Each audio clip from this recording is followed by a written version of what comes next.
আসসালামু আলাইকুম। গল্পের আলাপন চ্যানেলে আপনাদের স্বাগতম।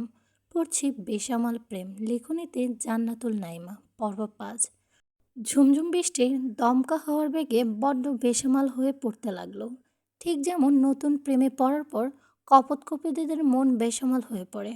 হৈমে জ্বলছে ঝুলছে তার আধ খোলা শাড়িটাও। চারদিক থেকে শীতল স্পর্শে ঝাপটা এসে ছুঁয়ে দিচ্ছে ওকে।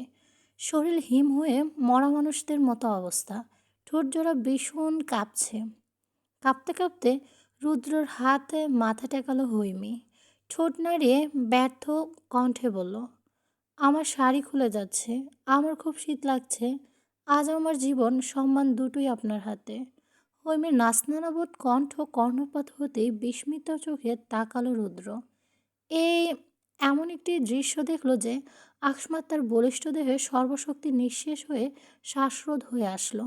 নাক দিয়ে বেরোনো উত্তপ্ত নিঃশ্বাস, কান দিয়ে নির্গত হলো উষ্ণ হাওয়া। অনুভব করলো তার পুরুষালী চিত্রকমাদয়ে চঞ্চল হয়ে পড়ছে।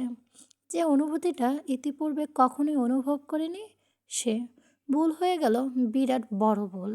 যে হাত হৈমির দখলে, সে হাত ওঠানোর চেষ্টা করে অপর হাত বাড়িয়ে হৈমির হাত ধরে একটানে ছাদের ওপাশে আনলো। অর্ধেক শাড়ি রেলিংয়েই উপরেই রয়ে গেল। থরথর করে কাঁপতে কাঁপতে রেলিংয়ে হেলান দিয়ে বসলো হৈমি। মাথা তার নিচের দিকে, তার অর্ধেক শরীরই উন্মুক্ত। একজন প্রাপ্তবয়স্ক যুবক পুরুষালী চিত্তচঞ্চল করার জন্য একটি অর্ধলগ্ন বৃষ্টিস্নাত কিশোরীর শরীরেই যথেষ্ট। রুদ্র ব্যতিক্রম হয়নি। হৈমি সূচনার শাড়ি পরেছে, তাই ব্লাউজটা সূচনার মাপের। ফলশ্রুতিতে হৈমির শরীরে তা বেশ ঢিলে ঢালা হয়েছিল। শরীর আড়ালে যেটুকু বোঝা গেল, শাড়ি ভিন স্পষ্ট হয়ে উঠল। ব্লাউজের ফাঁক দিয়ে বন্ধনীতে দৃষ্টি পড়তে দম আটকে এলো। এখন হন্তদন্ত হয়ে শাড়ির আঁচল টেনে আনলো রুদ্র। চোখ বন্ধ করে এক নিঃশ্বাসে হৈমির উদয় থেকে বুক অব্দি পেঁচিয়ে দিয়ে বিড়বিড় করে বকতে বকতে ছাদ থেকে নেমে গেল। এরপর খুব বেশি সময় অতিবাহিত হলো না। ছাতা মাথায় সূচনা এলো ছাদে। ভয় কাতুরে কণ্ঠে ছুটে এসেছে হৈমির কাজ স্পষ্ট করলো সে। বলল, হৈমি, এই হৈমি, কি হয়েছে তোমার? হৈমি থেকে সাড়া পেল না। মেয়েটা সাড়া দেওয়ার অবস্থাতেই নেই। সে শুধু আলগোছে নিজের দেহটা ছেড়ে দিল। সূচনা ভয়ে শিউরে ওঠে। একবার চিৎকার করলো, হৈমি! ব্যাডে নিশ্চল দেহে ঘুমিয়ে আছে হৈমি। তার পাশে থার্মোমিটার হাতে বসে আছে মাহের। মা হামিদা রুমে ঢুকতে ঢুকতে বিচলিত কণ্ঠে বলল, বাবু, কত জ্বর? 104 ডিগ্রি। মুখে আঁচল চেপে কাঁদতে কাঁদতে বেডে এসে বসলেন হামিদা। হৈমির গালে আলতো ছুঁয়ে বলল, বাবু দেখতো, এটা কিসের দাগ? চিন্তারিত হয়ে হৈমির লালচে গালের দিকে তাকিয়ে রইল মাহের। গম্ভীর কণ্ঠে বলল, গান ফিরুক, ওর মুখ থেকেই শুনবো। এঙ্গেজমেন্টটা পিছিয়ে দে বাবু, আমার খুব খটকা লাগছে। এবার আমি চিন্তা ভাবনা করতে চাই। ফুস করে নিঃশ্বাস ছাড়ল মাহের। বলল, আগে পিছিয়ে দেওয়া ঠিক হবে না আম্মু। হৈমি সুস্থ হয়ে উঠুক। রুম ছেড়ে বেরিয়ে গেল মাহের। ইতিমধ্যে সূচনা অসংখ্য মেসেজ এসে ভিড় জমিয়েছে। প্রতিটা মেসেজই বুঝিয়ে দিচ্ছে হৈমির জন্য তার উদ্বিগ্নতার মাত্রা। গভীর শ্বাস ফেলল সে। নিজের রুমে গিয়ে কল করলো সূচনার নাম্বারে। সঙ্গে সঙ্গে রিসিভ হলো। ওপাশ থেকে প্রচণ্ড উৎকণ্ঠিত গলায় স্বর ভেসে এলো, হৈমি কেমন আছে? ওর জ্বর কমেছে? আন্টি কি খুব টেনশন করছে? আসলে আমি বুঝতে পারিনি ও কখন ছাদে চলে গেল। আপনি শান্ত হন সূচনা। মাহেরের শীতল কণ্ঠস্বর শুনতেই চুপ করলো সূচনা। শান্ত গলায় বলল, আম সরি, আমি খুব অন্যায় করেছি। আমি ওর দায়িত্ব সঠিকভাবে পালন করতে পারিনি। আলতো হেসে মাহের বলল, আপনি ভীষণ বোকা সূচনা।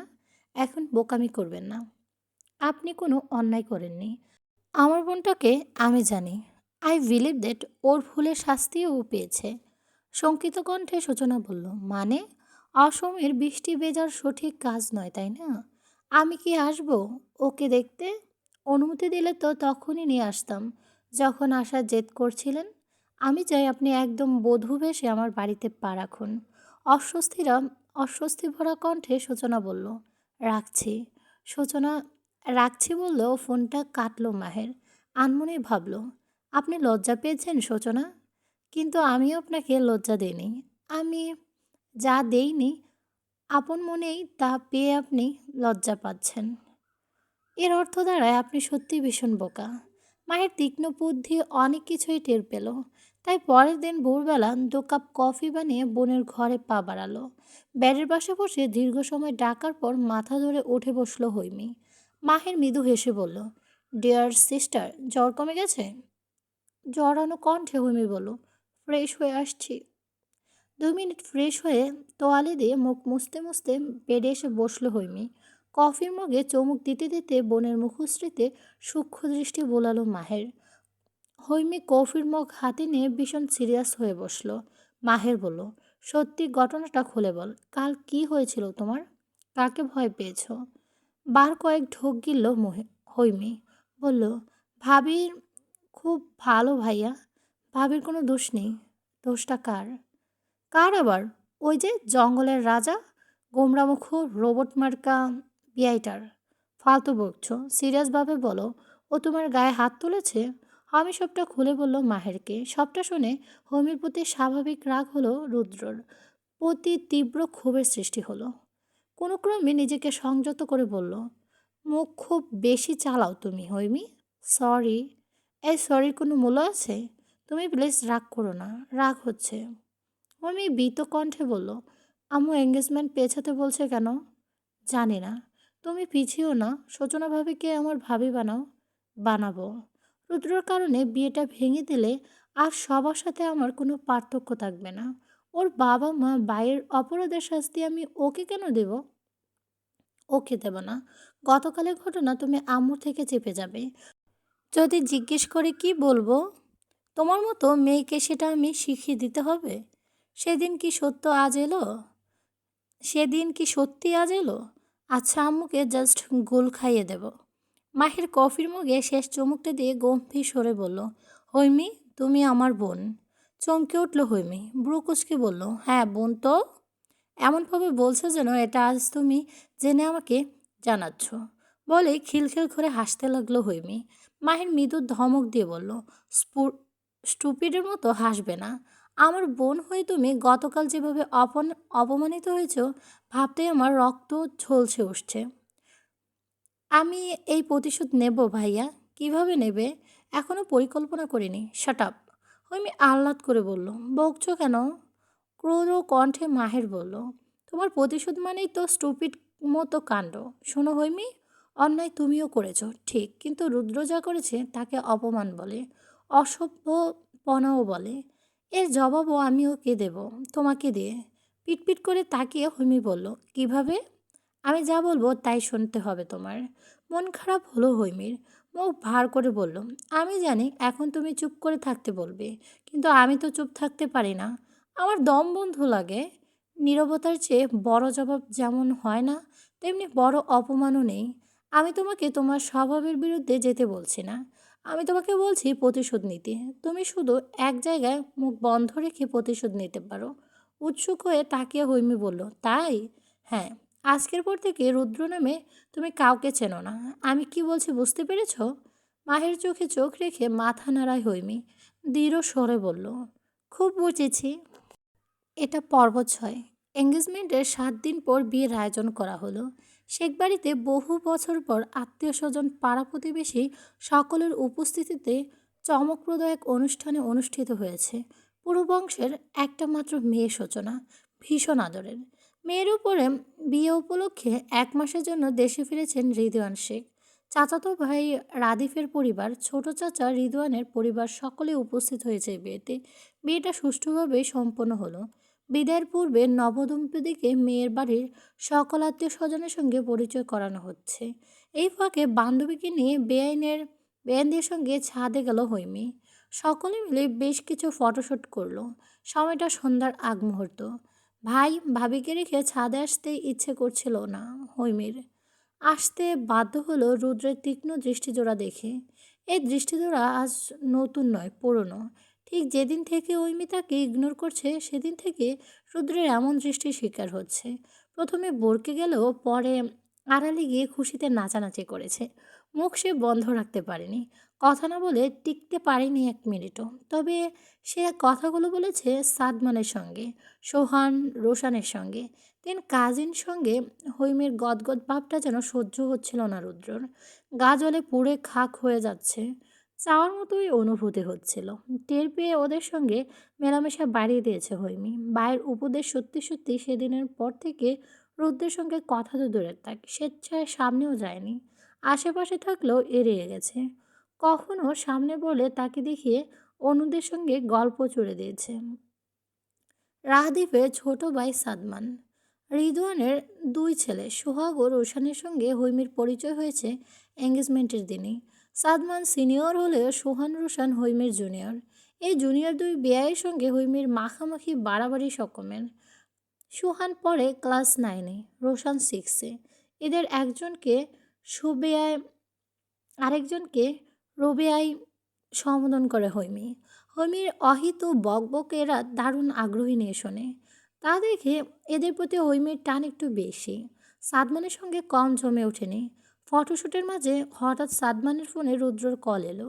সাদমান কথা শেষ করে রোশানকে নিচে পাঠিয়ে দিল। কিছুক্ষণ পর রোশান জুস খেতে খেতে ছাদে এলো। মাগরিবের আজান দিচ্ছে বলে হৈমি সকলকে বলল, গাইস, এবার আমাদের নিচে যেতে হবে। আর বেয়াইরাম, বাকি আড্ডা আমাদের বাসায় হবে। রাতের দারুণ কিছু অপেক্ষা করছে তোমাদের জন্য। হৈমির কথা শেষ হতে প্রচণ্ড তাড়া দিয়ে রোশান বলল, বেয়ান আপু, ও বেয়ান আপু, নিচে যাওয়ার আগে আমি সবাইকে ডান্স করে দেখাতে চাই। হৈমির বান্ধবী নয়ন হো হো করে হেসে উঠল। বলল, তাই নাকি? তা দেখান আপনার ডান্স, বাচ্চা বেয়াই। সকলে হৈ হৈ করে উঠল। রোশান হেলে দুলে ডান্স করতে শুরু করলো। আমি ভিডিও করার জন্য উদ্যত হতে হঠাৎ রোশানের সামনে এসে কোমর দোলাতে লাগলো। হাসতে হাসতে এক একজনের পেটে খিল ধরে যাচ্ছে। সকলের হাসির তালে রোশান লাফাতে লাফাতে শুরু করলো। লাফাতে লাফাতে হাতে থাকা গ্লাসটা সম্পূর্ণ জুস ঢেলে দিল হৈমের গায়ের ওপর। ফলশ্রুতিতে তার সাদা রঙের লেহেঙ্গা ভিজে বিশ্রী দেখালো। আতকে উঠল, চিল্লিয়ে উঠল হৈমি। আতকে উঠল রোশান নিজেও। নাচানাচি থামিয়ে মুখে হাত দিয়ে বলল, ইস, ইস, ড্রেসটা নষ্ট করে দিলাম তো। নাক ফুলিয়ে রোশানের কান মুলে দিল হৈমি। গড়গড়িয়ে বলল, ইচ্ছে করে করেছো তুমি। আমি সব বুঝতে পেরেছি। এসব কে শিখিয়েছে তোমায়? ওই গুন্ডাটা নিশ্চয়ই। সাদমান হাসতে হাসতে বলল, যত দোষ এখন আমার ভাইয়ের। যে সব আগে সে এসবের আগেও নেই, পরেও নেই। তবুও তাকে টানছো কেন? কাহিনী কি? সুহান বলল, রোশান ইচ্ছে করে করলেও মন্দ করেনি। বেয়ানের সঙ্গে একটু একটু হয়েই যায়। বেয়ানের কথা শুনে হৈমি সহ হৈমির বান্ধবীরা মিলে ঝগড়া বাঁধিয়ে দিল। নিচে যাওয়ার আগে নয়ন সাদমানকে শাসিয়ে গেল, এর প্রতিশোধ আমরা নিয়েই ছাড়ব। নিচে যাওয়ার পর হৈমির অবস্থা দেখে সাদমানের মা জেরিন তাকে শোচনার রুমে গিয়ে পোশাক পাল্টে নিতে বলল। নাক ফুলিয়ে হৈমি বলল, আমি তো আর কোনো ড্রেস আনিনি চাচি। সূচনার কাবার থেকে একটা শাড়ি পরে নাও। আমি শাড়ি পরতে পারি না। আহারে, মন খারাপ করছো কেন? তুমি যাও, আমি কাউকে পাঠাচ্ছি। কাউকে না পেলে আমিই যাব। হৈমি যখন সূচনার রুমে গেল, আড়াল থেকে রুদ্র বেরিয়ে এলো। রোশান তার তাকে মনে চোখ কি টিপতে চলছে রুদ্র বোঝা গেল বাঁকা না, হেসে শুধু পা মনের বাড়ালো সূচনার রুমের দিকে। আতঙ্কিত ভাব হৈমির চোখ মুখে বান্ধবীর স্পষ্ট অনেকেই বিয়ে বাড়ি ভেসে থেকে উঠল। নিজের বাড়ি চলে বিড়বিড় করে গেছে। বলল, থেকে নারী গেল লয়নের বিদ্বেষী সঙ্গে রুদ্র গুটি ভাই, কয়েক বান্ধবী। আমার সঙ্গে কথা জেরিন বলল। সূচনার এক হায় আল্লাহ, বান্ধবীকে রুদ্র বলল ভাই আমার সূচনার সঙ্গে কথা ননদকে বলেছে। শাড়ি পরিয়ে দিতে। সে ড্রেসিং সূচনার টেবিলের রুমে সামনে আছে। দাঁড়িয়ে নিজের সূচনার মেদহীন বান্ধবী পেটটা কথা পিট মতো পিট সূচনার করে রুমের দেখছে সামনে হৈমি। পর্যন্ত যেতেই মেরুন রঙের হঠাৎ ব্লাউজ রুদ্র তার পেটিকোট সামনে দাঁড়ালো। পরার ফলে হকচকিয়ে তার গেলে ঢুক দিল সে। শুভ্র দেহখানি রুদ্র বাঁকা উজ্জ্বলতায় হেসে দ্বিগুণ বলল, বেড়ে মিম, গেছে। তোমার নিজেকে নাম তাই না? আপাতমস্ত কিছুক্ষণ কাঁপা দেখে কাঁপা নিয়ে কণ্ঠে ভাবলো মিম বলল, জি বিছানায় ভাইয়া। রাখা শাড়িটার গুড। ভাঁজটা এখানে খোলা যাক। ঠিক এভাবে সে দাঁড়িয়ে পর্যন্ত থাকবে না যতক্ষণ না আমি বের হব। সে ঠিক পর্যন্ত কেউ ততক্ষণ, নিশ্চয়ই কেমন? আসবে। কপালে ভেবে বিন্দু নিয়ে বিন্দু যখন ঘাম জমতে বিছানার শুরু দিকে করেছে ঝুঁকলো, মিমের। তখনই দম সুইচ আটকে টেপা সে শব্দ মাথা শুনলো। নাড়ায় সঙ্গে রুদ্রকে সঙ্গে বলল, রুমের কেউ এলে অন্ধকারে বলবে ভেতরে আচ্ছন্ন হয়ে প্রবেশ গেল। সে নিষেধ। ভয় পেয়ে ভেতরে চিৎকার গিয়ে দিল, কে? দরজা আটকে দিল কে? রুদ্র। ভয়ে থরথর উঠতেই করে বলিষ্ঠ হাত একটা পা হাত তার মুখ চেপে কাঁপতে ধরল। শুরু করলো মিমের। আতঙ্কিত হয়ে ধস্তাধস্তি শুরু করলো হৈমি। মুখ চেপে রাখায় হাতটি অল্প আলগা হতেই সজোরে কামড় দিল। সঙ্গে সঙ্গে হাতটা মুখ থেকে সরে গেল। রাশভারী এক কণ্ঠস্বর শুনতে সর্বাঙ্গ শিহরে উঠল হৈমির। মিস হৈমি, আপনার গোন্ডা ক্রাশ গুন্ডামি করতে হাজির। এটুকু বলে পেছন থেকে একটা হাত দিয়ে পুনরায় শক্ত করে হৈমির মুখ চেপে ধরল। আরেক হাতে হৈমির পেট পেঁচিয়ে ধরে উন্মুক্ত নিঃশ্বাস ছেড়ে হৈমির কোমল স্কন্ধে কামড় বসালো। শরীরে শিউরে উঠল, হৃৎস্পন্দন প্রায় বন্ধ হওয়ার উপক্রম। মুখ দিয়ে বের হলো অস্পষ্ট আওয়াজ। সে আওয়াজ শুনল রুদ্র মুখ তুলে ওর কানের কাছে ঠোঁট ছুঁয়ে বলল, এভাবে কামড়াতে হয়?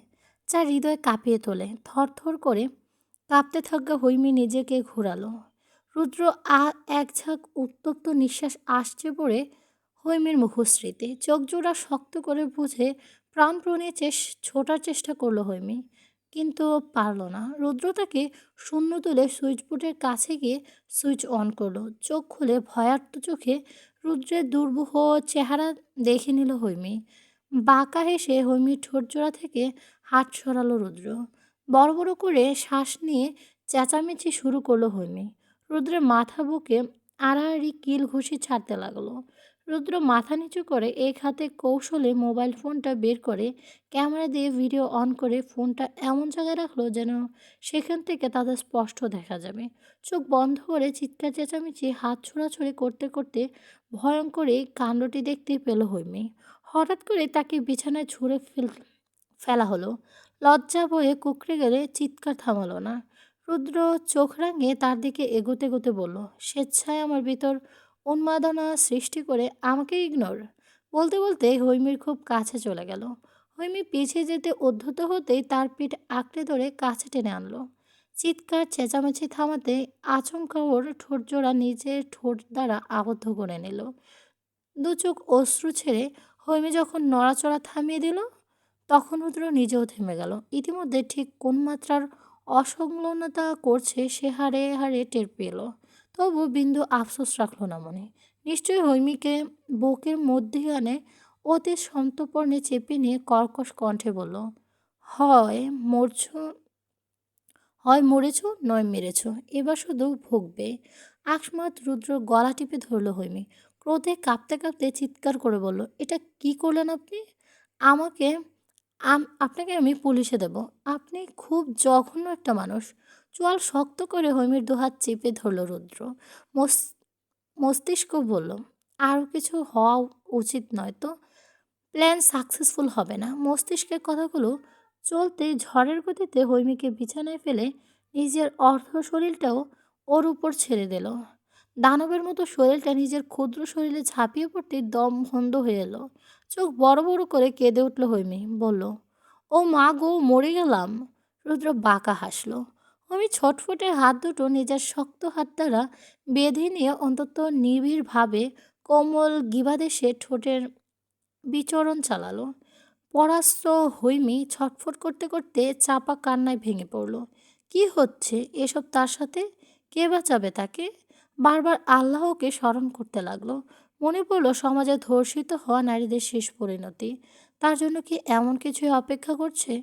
দরজার টকটক শব্দ হতে রুদ্র থেমে গেল। দরজার বাইরে থেকে নয়ন বলল, হৈমি, মিমাপু তোকে শাড়ি পরাবে বলে দাঁড়িয়ে আছে, তুই দরজা খুলছিস না কেন? হৈমি লাফ দিয়ে ওঠার চেষ্টা করেও সে চিৎকার দেবে অমনি রুদ্র তার মুখ চেপে ধরল, শাসিয়ে বলল, শব্দ করবে না, একদম চুপ। ডুকরে উঠল হৈমি। রুদ্র ধীর চোখে চেয়ে শান্ত গলায় বলল, আজকের পর সাদমানের সঙ্গে কথা বলবে না। সোহান রোশানের সঙ্গেও কম কথা বলবে। ভেবো না এখান থেকে মুক্তি পেলেই তুমি মুক্ত। আমি বড্ড অসংযত, বড্ড বেশি বেসামাল আমি। আমাকে নিয়ন্ত্রণ করার সাধ্য তোমার নেই, কারোরই নেই। মরছ নিজের দোষে, মাথায় রাখো। রুদ্র উঠে দাঁড়ায়। ওই জড়সড় হয়ে বসে রইল কিছুক্ষণ। তার চোখ বেয়ে অশ্রু ঝরছে, শরীর কাঁপছে মেদো মেদো। বড় বড় করে শ্বাস নিল রুদ্র। ধীর পায়ে হেঁটে গিয়ে মোবাইল নিয়ে এতক্ষণে হওয়া ভিডিও সেভ করলো। এরপর আবার চলে এলো হৈমের কাছে। তার পাশে বসে হাত বাড়িয়ে একটা নিল। রাশভারী স্বরে বলল, আমি মানুষটা ভীষণ উত্তপ্ত। কিছু কিছু করার নেই। আমাকে উপেক্ষা করা একদম উচিত হয়নি। এর চেয়ে বেশি উচিত হয়নি আমাকে দেখিয়ে দেখিয়ে ওদের সঙ্গে মেলামেশা। এসব আমি একদম পছন্দ করি না। আর হ্যাঁ, এরপর যত মেলামেশা আমার সঙ্গে করবে। 1 মাস নয়, সময় দিলাম, নিজেকে প্রস্তুত রাখো। অন্তর্মুখী চরিত্রের রুদ্র নিজের অনুভূতিগুলো বোঝাতে পেরে উল্টাপাল্টা আচরণ দেখিয়ে হৈমির মনে থাকে তাকে নিয়ে খুবই বীভৎস এক ধারণা জন্ম নিল। অবুঝ হৈমি অন্তর্মুখী রুদ্রর মনকে বুঝতে পারল না, বোঝার কথাও নয়।